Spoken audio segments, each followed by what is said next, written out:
Au lendemain de l'attaque meurtrière sur une école dans la ville de Gaza, l'armée israélienne se retrouve sous le feu des critiques. Alors que le bilan s'est alourdi à une centaine de morts selon le Croissant Rouge palestinien, le bombardement suscite un tollé international.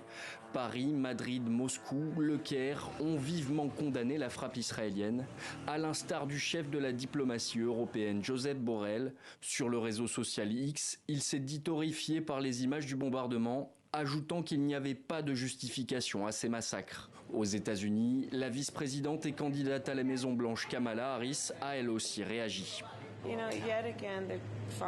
Vous savez, une fois de plus, beaucoup trop de civils ont été tués. Je veux dire qu'Israël a le droit de s'en prendre aux terroristes du Hamas. Mais, comme je l'ai dit à maintes reprises, il a aussi, je crois, la responsabilité d'éviter les pertes civiles. Le Qatar, l'Arabie Saoudite et les Émirats Arabes Unis ont également condamné la frappe. Plusieurs heures après, les premiers secours s'activaient encore pour transporter les blessés et les corps.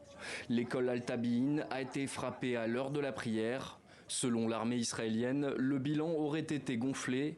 Elle a publié les noms des 19 combattants du Hamas qui compteraient parmi les victimes. Ces derniers mois, le Hamas s'est de plus en plus concentré sur l'exploitation des bâtiments scolaires, souvent utilisés pour abriter des civils, pour en faire des installations militaires, des centres de commandement et de contrôle pour le stockage des armes et l'exécution d'attaques terroristes. En Cisjordanie occupée, des Palestiniens se sont rassemblés à Ramallah pour dénoncer ce massacre. Le bilan du conflit à Gaza s'élève désormais à près de 40 000 morts, selon le ministère de la Santé du Hamas.